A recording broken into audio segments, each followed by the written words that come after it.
Halleluja.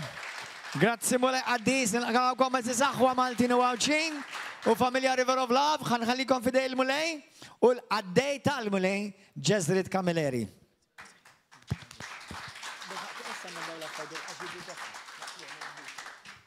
Halleluja. Amen. Nistidinkom biex tqumu, ħannu naraw il-mulej, ħanaqraw dan is-salm tifħir lis-sultan Ġesu flimkien qabel nirċivu l-kelma tal-Alla. Salm 96. Tifħir lis-sultan tad-dinja. Għannu lil-mulej għanja ġdida. Għannu lil-mulej fl-art kollha. Għannu lil-mulej birku lill-ismu. Ħabru minn jum għall-ieħor is-salvazzjoni tiegħu.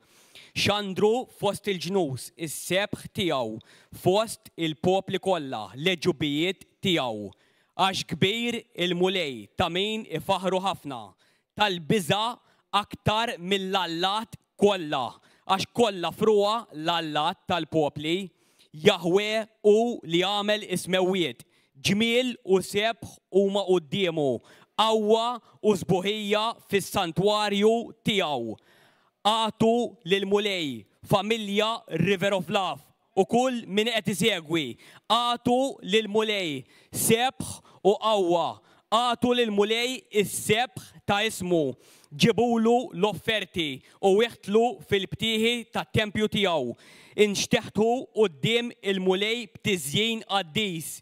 Tredu quddiem in-nies quddiemu, nies kollha tal-art. Ejdu fost il-ġnus, il-mulej isaltan, il-mulej isaltan f'ħajtek, il-mulej isaltan f'saħtek, il-mulej isaltan fil-familja tijak, il-mulej isaltan f'Malta, il-mulej isaltan f'Għawdex, il-mulej isaltan fid-dinja kollha. Ejdu fost il-ġnus, il-mulej isaltan u jżomm sħiħa d-dinja biex qatt ma titħarrek u li jiġġudika il-popli bis-sewwa. Ħajjifirħu ismewiet u titenna l-art. Ħajħabbat il-baħar u kull ma fih. Ħajjifraħ ir-raba u kull ma fih u jannu bil-ferħ is-siġar kollha tal-bosk. Quddiem il-mulej għaxxej biex jagħmel ħaq mill-art u ħajamel ħaq mid-dinja bil-ġustizzja u mill-popli bis-sewwa tiegħu.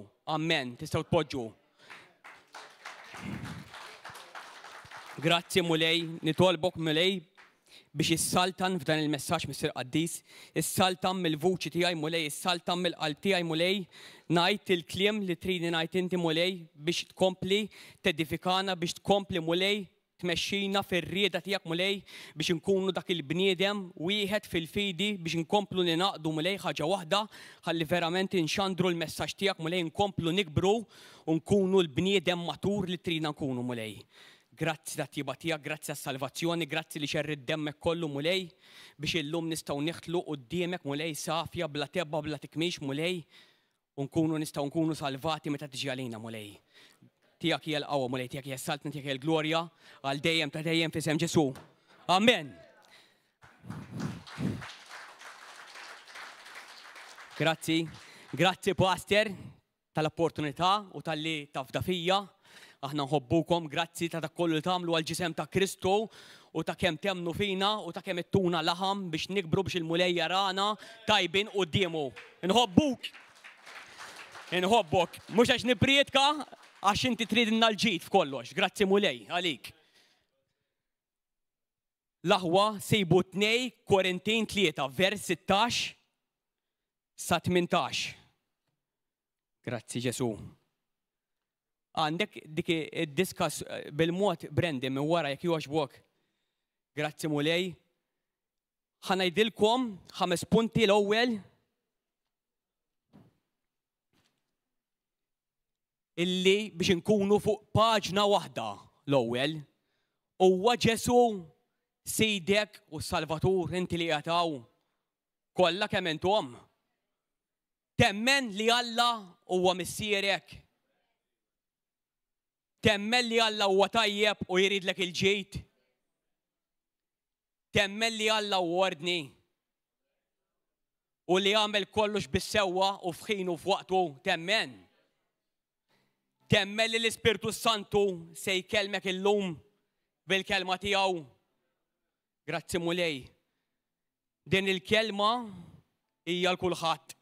Għal dawk li għadhom ma jafux il-Kristu, jixtiequ jkunu jafuh, għal dawk li għadhom spiritualment saru jafu l-Kristu, għal dawk li qed jimmaturaw u għal dawk li ilhom fi Kristu ħafna. 2 Korintin 3, vers 16. Dan il-velu jitneħħa meta jerġu lura lejn il-mulej, għax il-mulej huwa l-Ispirtu u fejn hemm l-Ispirtu tal-mulej hemm il-ħelsien. Aħna konna bil-velu xi darba wkoll bħal dawk li ma jistgħux jaraw. Aħna l-koll issa bwiċċna mikxuf, inkixef, qed nirriflettu bħal f'mera il-glorja tal-mulej. Qegħdin present tense, qegħdin nimbidlu. Jekk huwa s-sit il-mulej tagħna, qegħdin nimbidlu. Fl-istess xbija Ġesu ieħor fuq l-art. Minn glorja għal glorja, skont ma jagħtina l-mulej li hu Spirtu. Temnuh intom dan li qegħdin hawn. Mela llum jekk tirċivu l-kelma tal-mulej nistgħu nagħmlu pass ieħor il-qudiem biex niġu għall-unità tal-fidi. Qegħdin fi gwerra spiritwali ta' min jaraf li qegħdin f'taqbida ta' vera. U l-ġlida tagħna mhijiex kontra d-demm u laqas kontra l-laħam, imma kontra l-ispirti mniġsa li jippossessaw in-nies. Alla kollha kemm intom li qegħdin hawn u li qed issegwu għażilkom. Għażilkom għall-iskop tiegħu biex jagħmel il-Kristu magħruf ma' ħafna nies. Alla huwa missier u l-missier jinteressaħ iktar minn missierek tal-art minnek. Jinteressaħ fis-saħħa tiegħek, fil-welfare tiegħek li tkun b'saħħtek, f'saħħtek u fil-ġid. Alla huwa bennej għaqli u huwa strateġiku. U peress li qegħdin f'battalja spiritwali, Alla sakemm timmatura u tara fiex qiegħed mhux ħajoħorġok fil-gwerra mal-ewwel. Bħal fin-natural,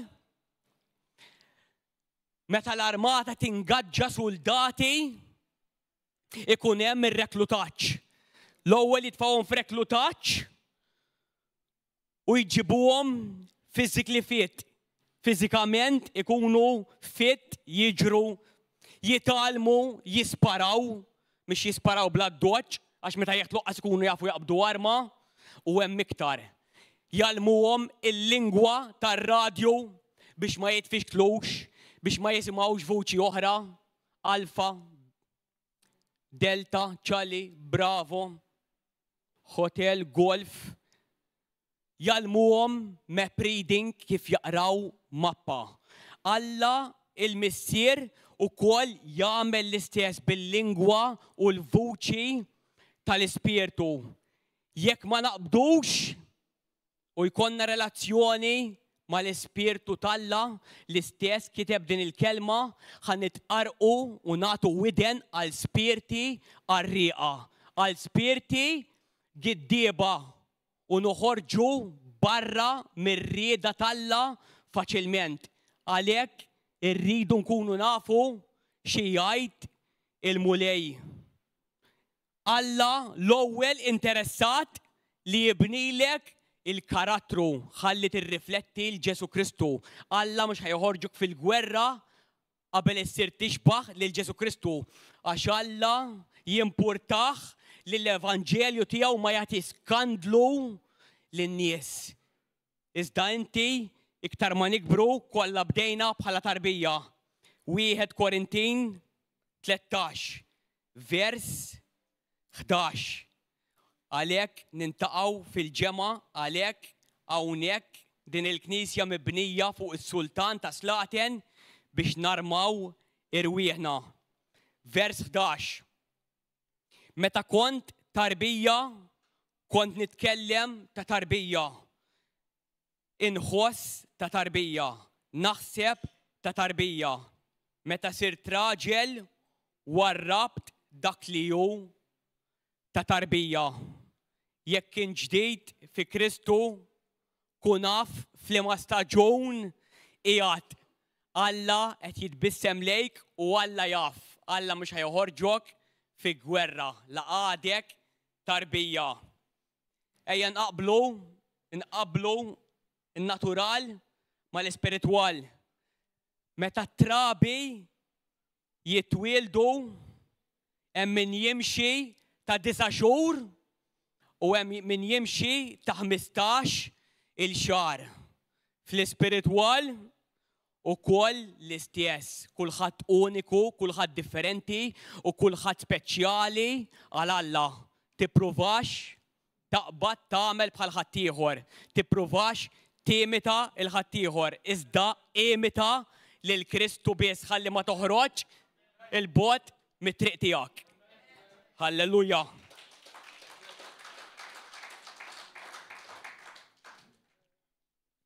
Tarbija meta titwielet ma tbiddilx il-ħarqa waħda, meta tagħmel koko ma tiġbru xi, meta l-pakkagall jirremetti ma tneħħix ir-remettar trid l-ikel, trid il-ħalib. Fl-ispiritwal ukoll tajjeb li jkollok familja healthy jisimha River of Love. Grazzi, Pastor.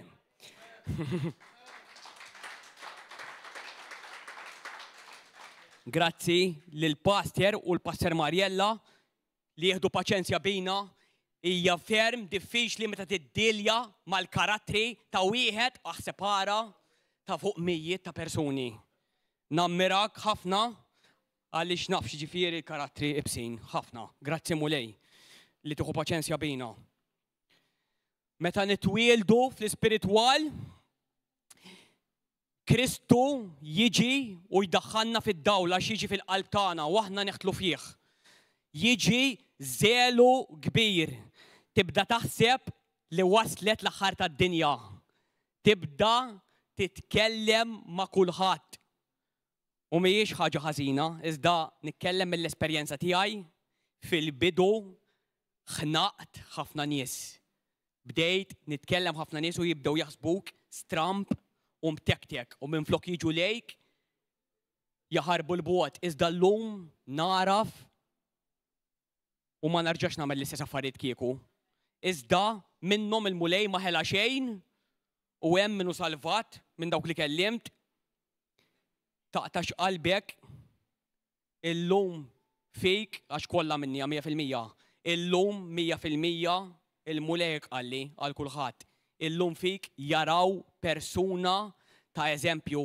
Illum in-nies jafu li inti m'għadekx tidħol imkaxkar fl-4 ta' filgħodu.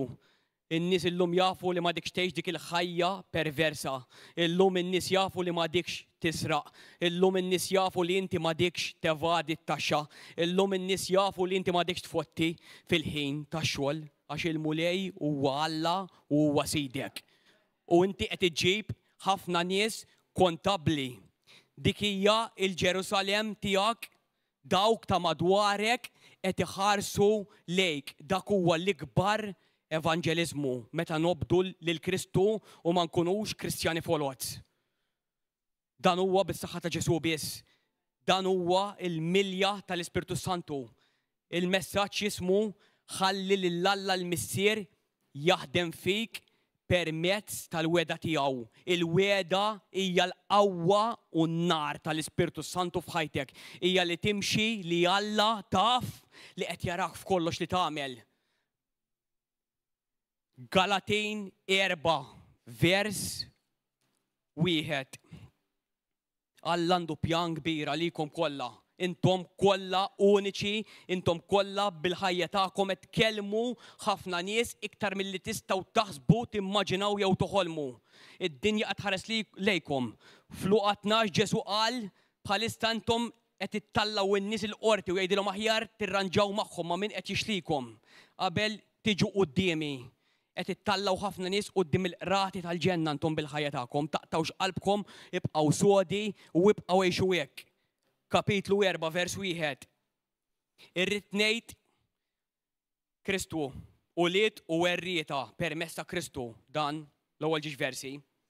Irrid ngħid li sakemm idum iż-żmien li fih il-werriet ikun għadu tifel, dan ma jkunx aħjar minn il-sir, għax it-tarbija ma tafx x'għandha fid-dar tal-missier. Qatli u sit tal-ġid kollu, iżda jkun taħt il-ħarsien tat-tuturi u tal-amministraturi. Sa ma jasal iż-żmien magħżul mill-missier. Bit-translazzjoni aħjar, New King James Version tajtek kara. Now I say that the heir, as long as he is a child, does not differ at all from a slave, though he is master of all, but is under guardians and stewards until the time appointed by the father. X'inhu jgħid il-mulej? Il-missier appunta ġurnata speċifika għalik.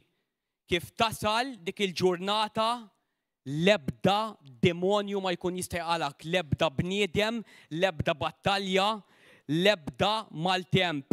Iktar ma timxi f'dan il-passaġġ li għaddejjem minnu bħalissa tista' tara daqshekk. Kif tersaqna oħra l-kantunier tibda tidher iktar. Tersaqna oħra u l-kantunier tibda tidher iktar. Tersaqna oħra u s-sejħa tiegħek tibda tidher ċara, taqtax qalbek. Il-mulej qed imexxik minn idejk. Jekk qiegħed f'din id-dar, qiegħed fil-post it-tajjeb. Alla jaf x'inhu jagħmel. Alla qed jipproteġik. Alla jaf x'inhu jagħmel. Tuturi u amministraturi qed jaraw minn fuq il-ħajt. Inti qed tara minn taħt il-ħajt. Ma tafx x'hemm. Ġesu qallu lil Pietru, you cannot understand now what I am doing, but someday you will.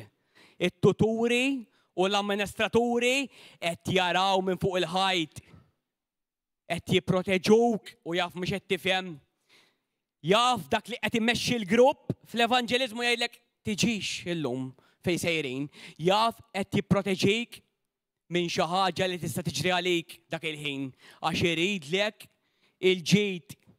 Tasal il-ġurnata meta nimmaturaw fil-karattru. U żgur il-mulej itik ix-xewqat ta' qalbek. Iżda l-mulej mhux ħajtik dak li inti trid għax taħseb li huwa tajjeb, il-mulej itik dak li għandek bżonn. Inkella tfotti, tfixkel, tħassar il-pjan talla minn fuq ħajtek. Għalhekk jitfa' amministraturi u tuturi fil-ħajja tiegħek għaliex iridlek il-ġid. Toqgħodx taġġel u waqt l-istennija kun f'attitudni tajba waqt li qed tistenna. Għandek kumpanija tajba. Joseph dam 13 sena mill-ħabs jistenna biex jilħaq Prim Ministru. David indilek imma 15 sena wara sarre. Mose għamel 40 sena fid-desert u mbagħad mexa fil-ġurnata tal-mistier. Abram ral-weda 25 sena wara. Ġesu, l-awtur tal-fidi tagħna, dam 30 sena. Ibqa' b'attitudni tajba waqt l-istennija għax Alla ma jistax jippremjak jekk ma tibqax b'attitudni eżatt bħal ta' Sidna Ġesu Kristu. Imma meta tasal dik il-ġurnata għax Alla jarak lest huwa jollik u ħadd ma jniżlek. Efesin 2. Inħeġġiġkom l-aħwa, intikom il-homework. Aqraw Efesin.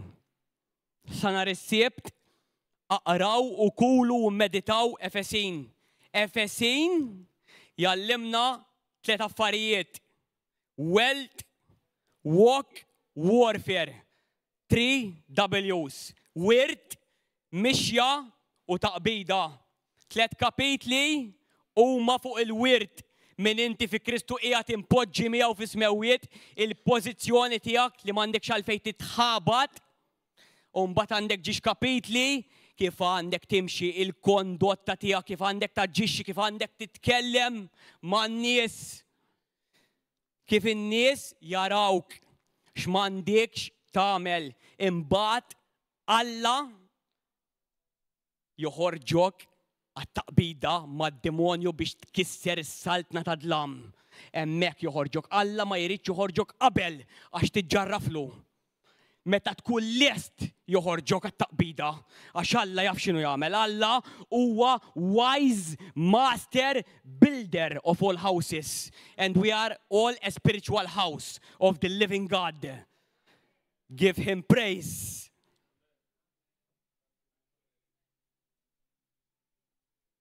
Efesin 2 vers 8.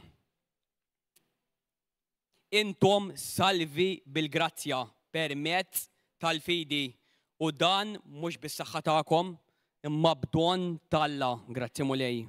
Mhux blopri biex ħadd minna ma jiftaħar. Aħna masterpiece, aħna ħolqien tiegħu maħluqa fi Kristu Ġesu biex namlu l-opri tajba lill-Alla.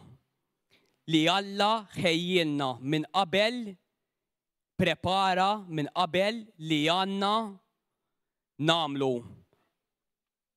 Il-kelma bil-Grek li għandna namlu that we should, not would, that we should do. Alla azzjoni li mistennija is-seħħ.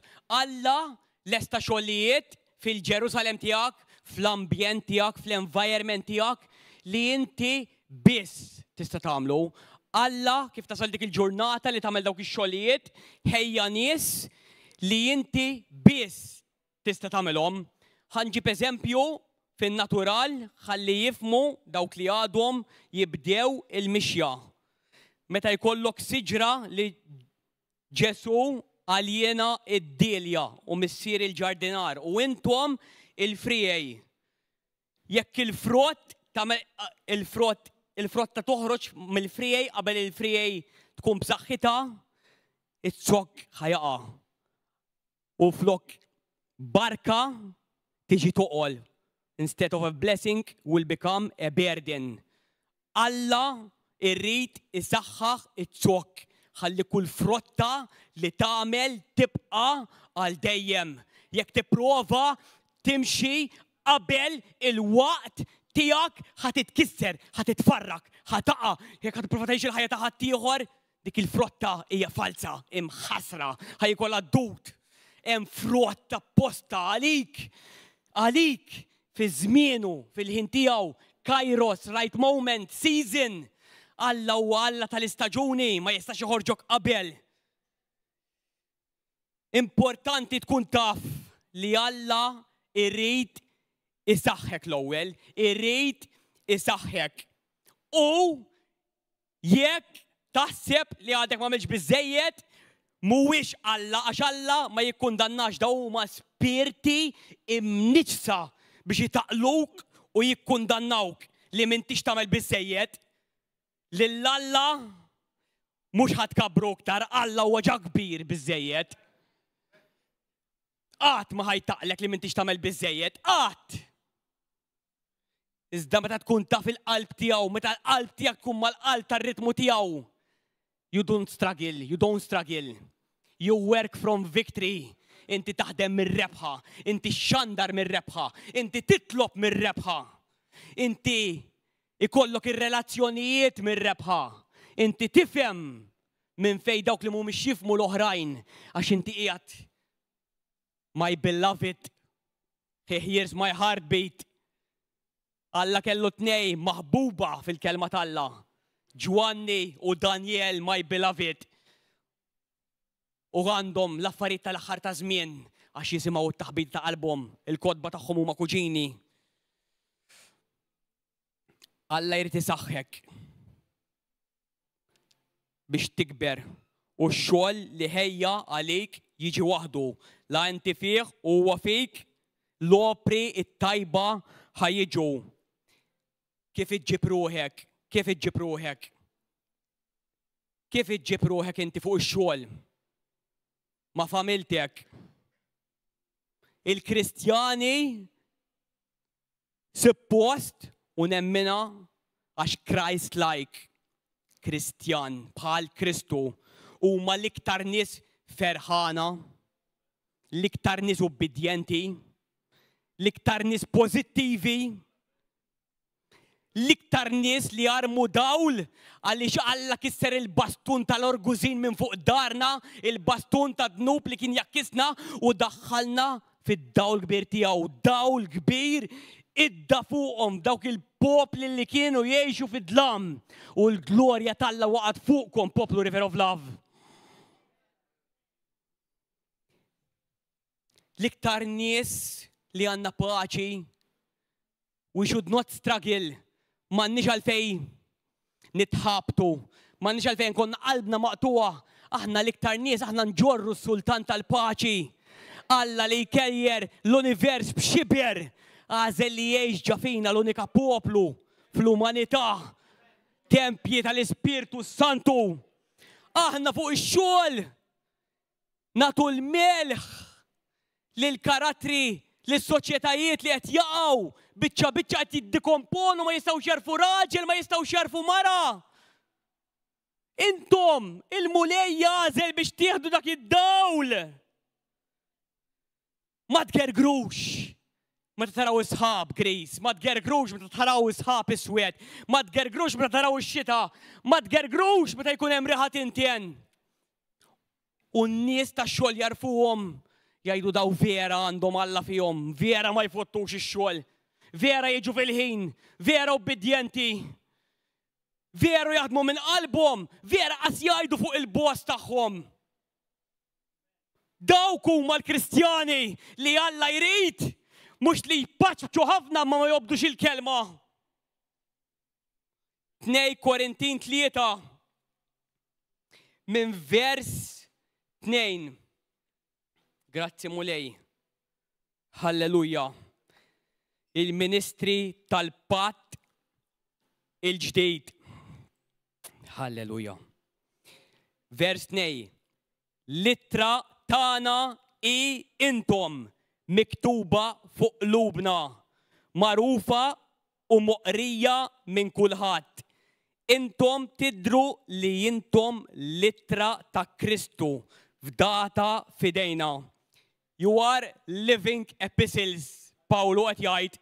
Intom ittra, intom vanġelu tal-Alla ħaj fejn qegħdin. Mhux kemm taf l-Iskrittura, mhux fejn kun taf fejn il-Bible vers qiegħed, imma li tkun qed tgħixu l-Bible vers. Għaj xej nisparaw bla doċċ u m'hemmx imħabba ġafina.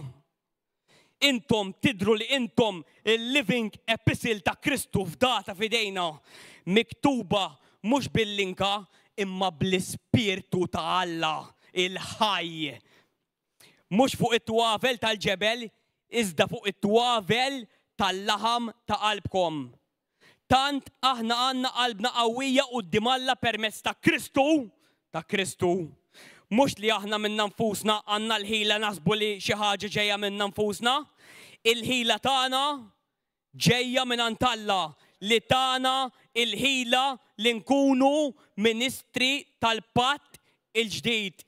Il-patt mhux tal-ittra imma tal-Ispirtu, għax l-ittra toqtol, imma l-Ispirtu jagħti il-ħajja.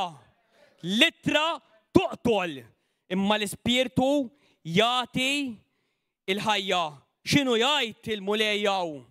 L-ittra li toqtol, irrid nirbaħ l-argument. Irrid nurihom kemm naf. Imma l-Ispirtu jagħti l-ħajja qed nitkellem mill-esperjenza konna mmorru nevanġelizzaw fil-bidu u tlaqt bis-sieq żbaljata tort tiegħi. Irridu nirbħu l-argument flok nuru l-Kristu. Irridu noqtlu n-nies. Alla ma jridx hekk, aħna l-unika Kristu li jrid jintaqa' magħhom il-bniedem. Xi ħadd jitfa' xi ħaġa Facebook naqbdu ntuhom il-Bible verses bla doċ mingħajr ma ngħidulhom bonġu kif inti, nittama li tinsab tajjeb. Ġesu hekk jgħid fuq dil-biċċa, nittama li tifhimha. Jekk ma tirbaħhomx bil-Bible vers tirbaħhom bl-attitudni tiegħek. Littra toqtol, imma l-Ispirtu Santu jagħti l-ħajja.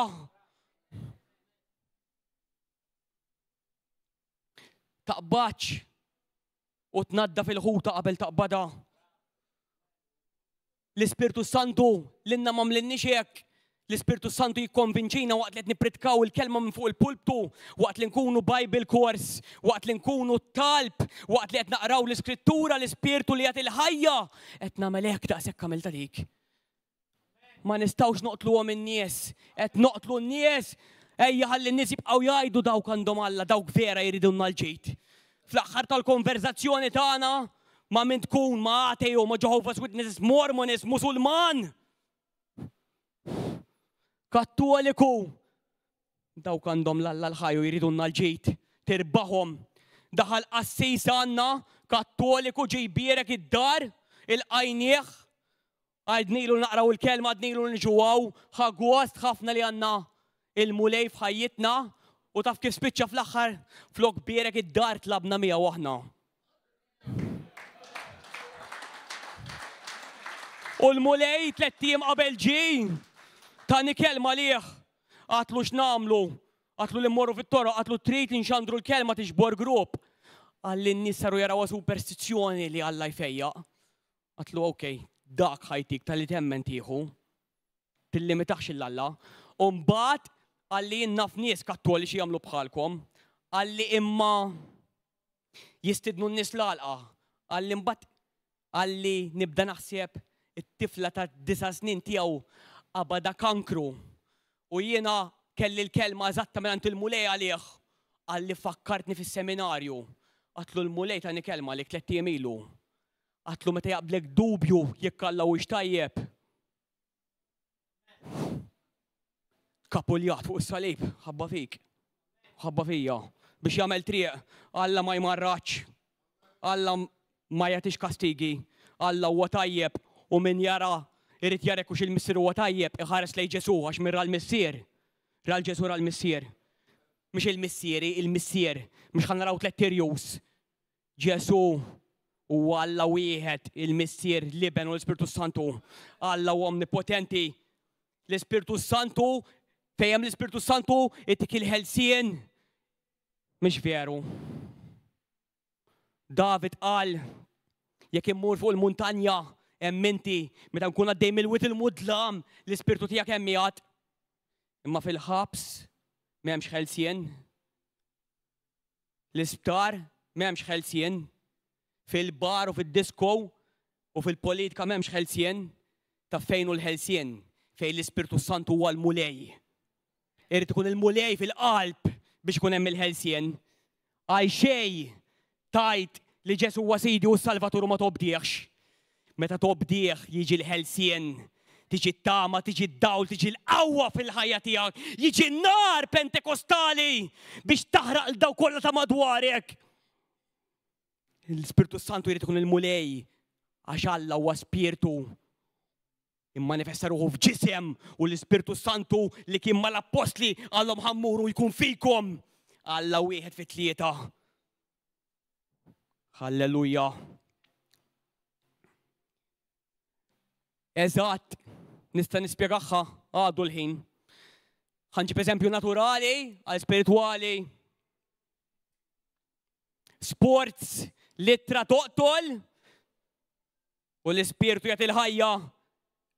Ġlida boxing, jitla wieħed u jibda jfajjar bla d-doċ u ma joqtux. Liħor jistennieh u jtieħ waħda u jinnokjaħ.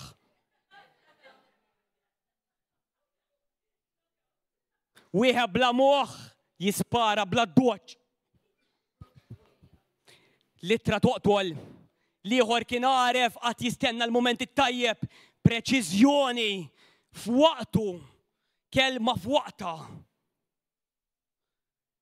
L-ispirtu jagħti l-ħajja. Il-preċiżjoni aħjar mill-potenza. U l-ħin f'waqtu aħjar mill-ħeffa. Ħafna nis jaġlu. Ħafna nis jirraxjaw. U jfallu.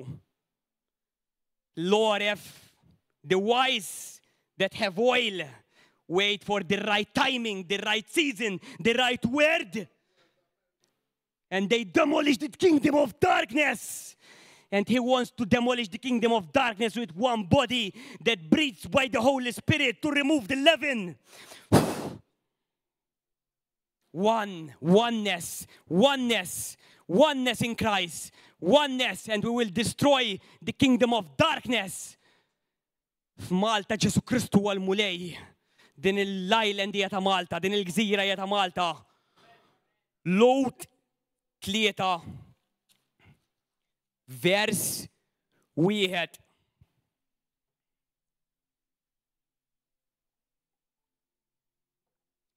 L-aħħar fl-Iskritturi sabiex jgħinuna nimxu fil-lealtà fidili, faithful sal-aħħar biex nimxu fil-milja tal-weda li tagħna li offrinna Alla. Sta għalina jekk nimxux fil-milja tal-Ispirtu Santu. Ġesu huwa akbar minn Mosje. Għalhekk l-aħwa għad-disin River of Love li għandkom sem fis-sejħa tas-sema. Aħsbu f'Ġesu l-Apostlu u l-Qassis il-kbir li aħna nistqarru. Stqarrejtuh il-mulej. Parteċipaw. U kien fidil ma dak li ħattru kif kien ukoll Mosè fid-dar kollha ta' Alla. Il-mulej jaħdem bid-djar. Issa dan Ġesu kien meqjus li jistħoqlu glorja daqshekk aqwa minn dik ta' Mosè, daqskemm aktar ħaqqu ġieħ il-bennej mid-dar li jkun bena. Għax kull dar jibniha xi ħadd, imma Alla jibni kollox u God is the wise master builder. Tassew li Mosè kien fidil fid-dar kollha ta' Alla bħala għaddej u dan għamlu b'xieda dak li kien qatt irid jgħid Alla. Imma Kristu kien fidil fuq id-dar tiegħu bħala iben.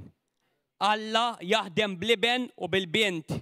U d-dar ta' Alla li hija aħna kemm il-darba inżommu sħaħ il-fiduċja u l-ferħ tat-tama sa l-aħħar. Aw mistoqsija sa l-aħħar qed jgħid irridu nibqgħu. Mistoqsija lilkom. Fuq xiex jibni Alla? Fuq xiex jibni Alla? 1, 2. Alla jibni fuq il-kelma tiegħu biss. All other ground is sinking sand. Lud 5 minn vers 7. Meta kien jgħix fuq dil-art Kristu offra talb u suppliki bleħenoli u bidmuħ lil dak li seta' jsalvaħ mill-mewt u kien mismuħ minħabba il-qima tiegħu lejn Alla. Ħin miegħu biex tintela bil-fullness of God, il-milja tal-Ispirtu Santu. Qatt li kien iben tallem minn dak li bata xi tfisser l-ubbidjenza sotto missjoni. Lest biex tissottometti u billi laħaq il-perfezzjoni għax obda u sottometta sar awtur ta' salvazzjoni ta' dejjem għal kull min jisma minnu wara li Alla għamlu il-qassis il-kbir skont l-ordni ta' Melkisedek. Alla nnifsu bħala iben u rina il-prezz ta' dilka. Hemm prezz ta' dilka biex bniedem ikun midluk. irid jobdi u jissottometti. Nimxu il-qoddim fuq dan Melkisedek għandna ħafna xi ngħidu, ħwejjeġ tqal biex tfissirhom la darba intom sirtu tqal biex tisimgħuhom, tantu hekk li għalkemm issa jmiskom sirtu mal-min, qed ikellem nies maturi, qed ikellem nies li ilhom jimxu mal-mulej. Għadkom teħtiġu l-min jallimkom mill-ġdid l-ewwel elementi tal-kelma ta' Alla, ġejtu fil-bżonn li tieħdu l-ħalib għal darb'oħra u mhux ikel sħiħ. Issa kull min jieħu l-ħalib ma jifhimx għax għadu tarbija. Il-kliem tal-ġustizzja għax għadu tarbija. Imma l-ikel sħiħ u tal-kbar ta' dawk li biżmien huma mdorrija jażlu bejn it-tajjeb u bejn il-ħażin. Fil-familja tiegħu Alla qatt ma jkisser l-imħabba tagħti kontra ta' dnubiet. Alla huwa Alla li jerġa' jirrikonċilja lil min irid il-paċi u jaqgħad lil min lest jimxi bordni u fl-umiltà. Alla huwa kbir. Aħna konna mitlufa, but today by His grace we are found. Mela ħallina mill-ewwel elementi, kapitlu 6, tat-talim ta' Kristu u nimxu l-qudiem lejn dak li huwa aktar perfett. Ma għandniex għalfejn nerġgħu nibdew mill-bidu bl-indiema tal-emejjel mejta tagħha, ġlied, gossiping, kliem ħażin, ejra tqasqis. Imma nerġgħu bil-fidi falla u bit-talim dwar il-ħasil u tqejjied tal-idejn u dwar il-qawmien mill-imwiet u l-ġudizzju ta' dejjem, ħannimxu l-qudiem kif issa se nagħmlu. Jekk Alla jrid, Alla jrid, inti trid. Petru Pawl Sajdon kitibha ħażin, jekk Alla jrid, Alla dejjem irid. Dejjem irid Alla. Il-bniedem irid jew le, kemm hu ħażin il-bniedem. U jibqa' jtina ċans ġi fir-realm tagħna tal-dnub, tal-ħażen, tal-intina, tad-dranaġġ. Mhux biex nibqgħu l-istess, biex ninbidlu u nsiru aħjar. Għax Alla kiridna bħal Kristu fuq din l-art. Għax ma jistax ikun li traġġa lura għall-indiema lil dawk li wara li darba sfaw imdawla, wara li daqu d-don tas-sema fl-Ispirtu Santu, waqt li daqu t-tjubija tal-kelma tal-Alla u l-qawwa ta' żmien li għad irid jiġi il-kelma tal-Alla. Xi darba id-dinja taqbada il-ġuħ għalaġġ għall-kelma tal-Alla mhux ħassiba, tiġux mingħajr il-kelma tal-Alla hawnhekk. Tiġux mingħajr il-kelma tal-Alla. Tridu tarblu x'qed ngħid jien, x'qed jgħid il-qassis, x'qed jgħid il-papa, x'qed jgħidu l-pastors, x'qed jgħidu l-evanġelisti. Din hija l-arbil ta' kollox. Il-kulħadd ngħid anke l-ikbar għadu tiegħi għax irridlu l-ġid.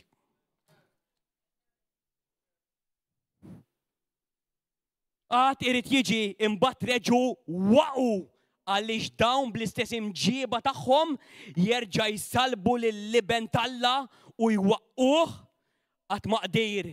Rumani 2 tgħid l-isem ta' Alla huwa msemmi fil-batal mill-pagani minħabba n-nies tal-poplu tiegħi.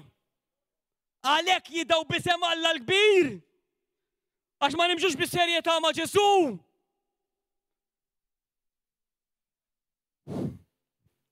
L-art tixrob ix-xita li sikwit taqa' fuqha jekk tagħti u ċuħ tajba lil dawk li għalihom tinħadem u hi kollha l-barka ta' Alla, imma jekk tagħti x-xewk u għalliq għal xejn ma tkun tiswa, imma tkun waslet biex tiġbed fuqha is-saħta u tispiċċa biex jaħarquha. Be careful, be careful, be careful, you who destroyed the body of Christ. Because the body of Christ is precious to me, paid by the blood of Jesus. Għalkemm qiegħed inkellimkom hekk, eżis tiegħi River of Love. Jiena ċert li għalikom hemm ħwejjeġ aħjar li għandhom x'jaqsmu mas-salvazzjoni tagħkom għax Alla mhux se jkun hekk inġust li jinsa dak li intom għamiltu miegħu River of Love. U l-imħabba li urejtu lejn ismu tul is-sninijiet imma taqdejtu u għadkom taqdu lil-qaddisin. meta tagħmlu xi ħaġa fid-dar talla tkunu qed tagħmluha għal mulej.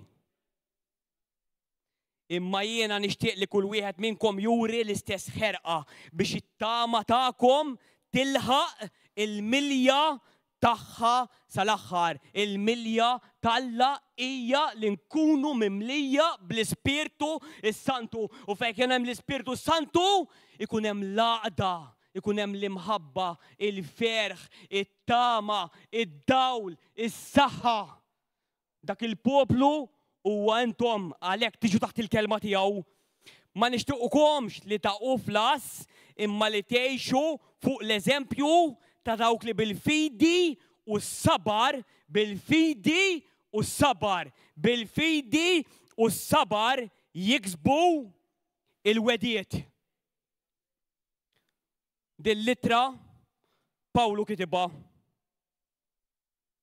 Pawlu ma kitibx ismu fil-ktieb tal-Lut għaliex kien persekwetat mill-Lut biex joqtluh. Għalhekk ħalla litra tal-Lut mingħajr isem. Huwa biss jgħid il-ġust jgħix bil-fidi f'Rumani, f'Korintin u f'litra tal-Lut. Ħanalqu b'din l-iskrittura u nitolbuha fuqna Efesin 3 l-imħabba ta' Kristu għalina. Mhux kemm inħobbu aħna, kemm iħobbna hu. Ara kif tintela bl-Ispirtu Santu. Dak hu s-sigriet tal-mixja. Meta taraf kemm iħobbok Ġesu. L-unità u l-oneness ħaġa waħda miegħu mal-Ispirtu Santu ma' Ġesu mal-Missier jiġu meta taraf kemm ħabna Kristu. U meta taraf kemm ħabna Kristu, żgur tagħmel dak li joġob lill-Alla. Meta tagħmel dak li joġob lill-Alla, żgur mhux ħadd tkisser, żgur mhux tkisser xi ħadd, żgur mhux ħadd tifqa' u tpaċpaċ żejjed fuq xi ħadd. Meta tkun bil-milja tal-Alla,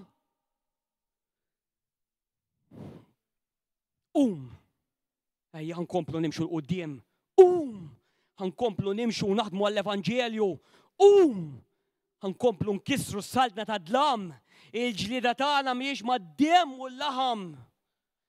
Hija mal-ispirti mniġsa li jagħmru li jiktbu fil-widnejn fil-ħsibijiet tan-nies. Aħna rridu nkunu dawk in-nies li jarmu d-dawl fuq ħadd ieħor. Il-velu ma waqa' minn fuqna. U issa qed niġġeddu minn glorja għal glorja biex nirriflettu il-Ġesu bħal mera. Efesin 3 vers 14. Dominik. Grazzi Ġesu.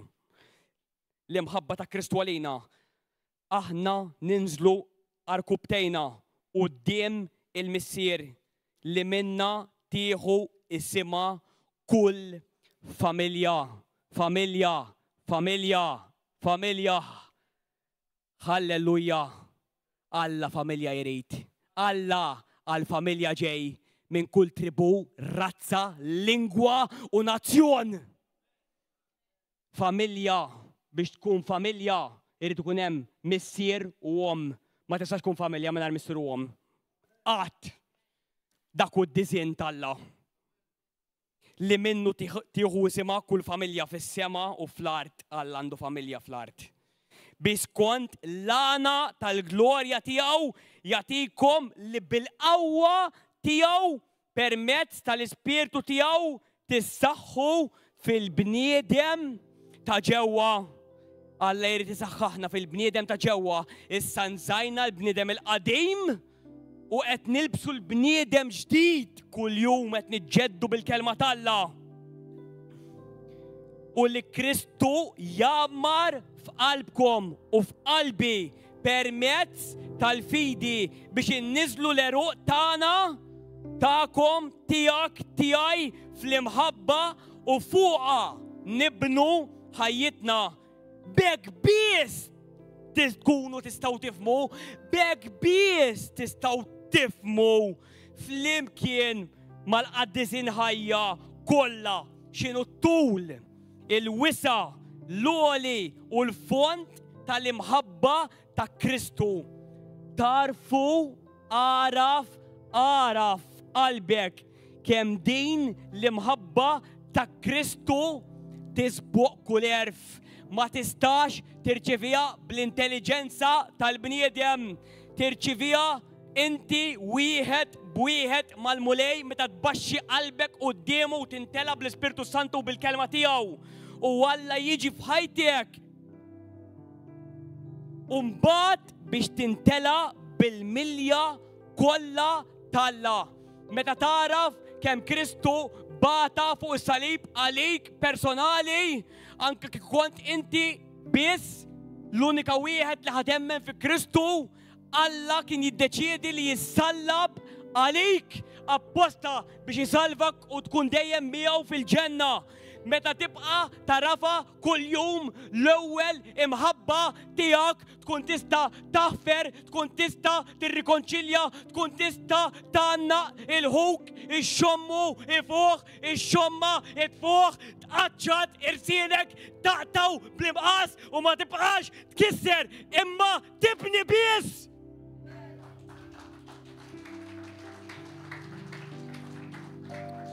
Lil dak Alla li bis-seta tiegħu li taħdem fina, bis-seta talla li taħdem fina, għandu il-qawwa li jagħmel kollox bil-wies iżjed minn tista' taħseb, timmaġina, toħlom. Iktar l-Ispirtu għaddis. Mulej Alla kbir tal-eżerċti, Alla u Alla tal-gwerra, Alla u Alla missierna li salva, irid isalva. God is not willing that any should perish, but that all come to repentance. Alla mhux ħajoħroġ xi ħadd fil-gwerra u jgħidlu dak id-demm huwa fuqek. Alla mhuwiex miġnun. Alla meta tkun lest joħorġek għall-gwerra u ħadd ma jwaqfek. ħadd. Alla jaf x'inhu jagħmel. Alla huwa fuq il-kontroll tal-awtorità delegata tiegħu. Alla huwa fuq il-kontroll ta' uliedu kollha. U huwa iġib il-bilanċ fil-ġisem tiegħu. Huwa jagħmel spiritual messaġġ. Huwa jġib ir-rukkelli f'posthom biex il-ġisem jaħdem fil-milja li hu saħaq li ħajkun. Lil dak Alla li bis-seta tiegħu li taħdem fina għandu il-qawwa li jagħmel kollox bil-wies iżjed milli aħna nistgħu nitolbu jew naħsbu. Lilu il-glorja fil-Knisja u permezz ta' Ġesu Kristu għalkemm itulu iż-żminijiet għal dejjem ta' dejjem. Amen.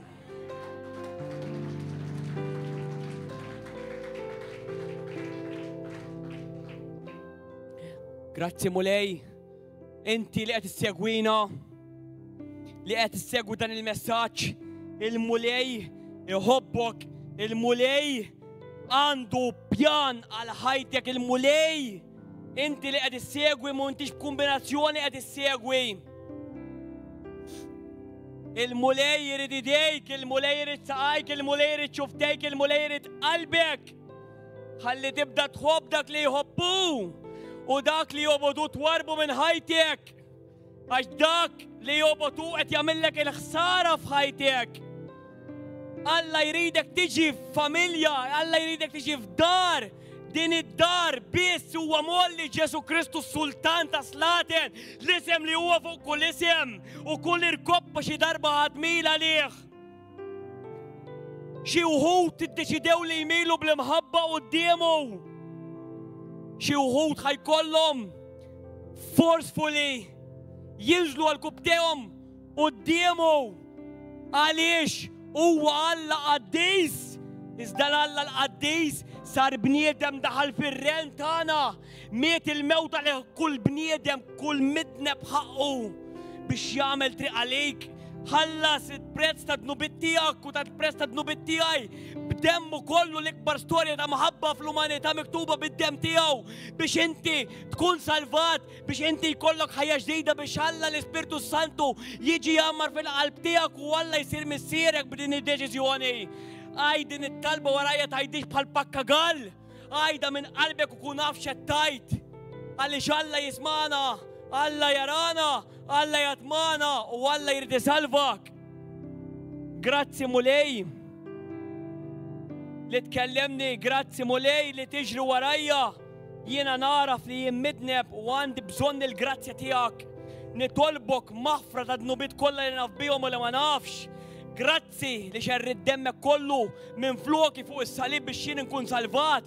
Illum naraf li inti mort fuq is-salib miet, imma fit-tielet jum qomt minn bejn l-imwiet u għelibt il-mart, il-mewt, il-qabbar, id-demonju u l-infern biex jien nkun salvat. Narfek b'qalbi kollha, b'saħħti kollha, bir-rieda kollha tiegħi u b'moħħi u namlek bħala Sidi u s-Salvatur tiegħi. Grazzi mulej tas-salvazzjoni li tolbok biex tmexxini minn idejja kull jum u timlini bl-Ispirtu Qaddis tiegħek. Grazzi li ktib ismi fil-ktieb tal-ħajja. Tini mulej, għajdlu l-mulej, ħajdik il-ġuħ u l-għaċ. Aħna nistidnukom biex tkunu magħna fil-ġemma tal-mulej. Din hija l-Knisja tal-Alla l-ħaj fejn il-verità tixxandar bla kompromessi, fejn l-imħabba familji jiġu maquda fl-imkien, ħajjiet jinbidlu, jitrasformaw u jirċievu ħajja ġdejda permezz tal-Ispirtu Santu. Nistidnukom biex tkunu magħna. Aħna nħobbukom, aħna rridulkom il-ġid u aħna rridu li l-Malta tkun salvata permezz ta' Ġesu Kristu. Il-mulej magħkom u nħobbukom.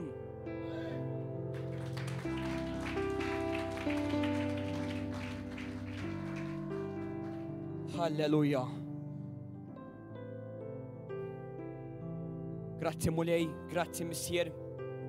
Mulej, nistqarru din it-talba fl-imkien bħala uliedek mulej. Nitolbuk mulej maħfra fejn qasnik mulej, fil-ħsieb, fil-kliem, fl-emil mulej, fl-attitudni tagħna mulej fejn inqasnik mulej u ma tajnikx ir-reverenza qaddisa mulej li jixraqlek mulej. Aħfrinna mulej nitolbuk biex tkompli tużana mulej. Tkompli tużana mulej għall-Evanġelju tiegħek mulej, tkompli tużana biex mulej narfaw lill-aħwa minn mal-art mulej. Narfu x'għamil talina inti fuq is-salib kemm batejt mulej u nissieħbu f'dik it-batija tiegħek mulej li nqaċtu l-karnalità minn nofs mulej. Inqaċtu l-karnalità u nsalbu dan il-ġisem mulej biex ma nagħmilx li rridu aħna mulej. Imma nagħmlu dak li trid inti biss mulej. Li trid mhux ir-rida tagħna ma r-rida tiegħek mulej kif hemm fis-sema jkun fuq l-art mulej. Kif hemm fis-sema jkun fil-Knisja tar-River of Love mulej. Kif hemm fis-sema mulej ikun mulej fit-tmexxija hawnhekk Misser Qaddis. Kif hemm fis-sema mulej ikun mulej fil-ħajja tagħna mulej. Kif hemm fis-sema ikun mulej fil-ħajja tagħna, kif hemm fis-sema jkun fis-saħħa tagħna mulej. Kif hemm fis-sema jkun fl-għaqda ta' bejnietna Misser Qaddis. Kif hemm fis-sema jkun fuq il-worship mulej fis-sem Ġesu Kristu. Kif hemm fis-sema jkun fil-kelma mxandra tiegħek mulej. Kif hemm fis-sema jkun fil-Bible courses Misser Qaddis. Kif hemm fis-sema jkun fit-twaqqif tal-Knisja ġdida fil-Pulja Misser Qaddis. Kif hemm fis-sema mulej ikun fid-dar tiegħek, id-dar ta' talb Misser Qaddis. Tina l-ħeġġa għalik mulej, tina mulej. Dik l-arfin fl-ispirtu ta' ġewwa mulej li inti trid il-ħajtek, ħajjitna sieħa mulej. Il-ħajja tiegħek għal-ħajja tagħna mulej. Aħna x'nistgħu nofru? Aħna m'għandna xejn mulej. Hu x-xejtana, hu kollox mulej. L-offerta tiegħek għal l-offerta tagħna mulej. Il-ħajja tiegħek kollha li tajt għalina. Għal-ħajja tagħna. Mulej, inti trid ħajjitna mulej. Naf mulej li hawn min għadu jibda mulej. U inti Alla tajjeb mulej. Inti Alla tajjeb li tmexxina minn idejna biex mill-istaġuni narfuhom mulej. Kompli mulej għajjem hawnhekk nies bil-biża' tiegħek ħajmexxu l-poplu tiegħek mir-rebħa, fir-rebħa, waqt ir-rebħa mulej. Ħankomplu nafġu mulej l-iskorpjuni u s-srieb Misser Qaddis u narfu kull-jum li x-xitan huwa taħt saqajna u mhux ħantuħ wisa u mhux ħantuħ spazju u ħankomplu niġru bl-Evanġelju l-qudiem mulej u nemnu u niddikjaraw u nipprofetizzaw li Malta hija tiegħek mulej u ħaneħtlu kull imkien bil-Evanġelju mulej. Anke fil-politika mulej oħroġ il-politikanti l-barra u qaċċataw f'isem Ġesu Kristu. U kull spiritu ta' mewt mulej nibbatu n-nar qaddis tiegħek mulej biex jinħaraq u jinxef f'isem Ġesu Kristu mulej. U ġib dak kollu li qed jiġi bladu u dawru kollu għal ġid tiegħek biex ħafna rwieħi salvaw mulej. F'isem Ġesu Kristu niddikjaraw ħajja fuq River of Love. Niddikjaraw dawl fuq River of Love, niddikjaraw imħabba ta' xmara tiegħek fuq River of Love mulej. U aħna sejrin il-fuq u mhux l-isfel, il-qudiem u mhux lura u sakemm indumu għaw sakemm tiġi għalina ħan niddikjaraw it-tjubija tiegħek f'isem Ġesu Kristu.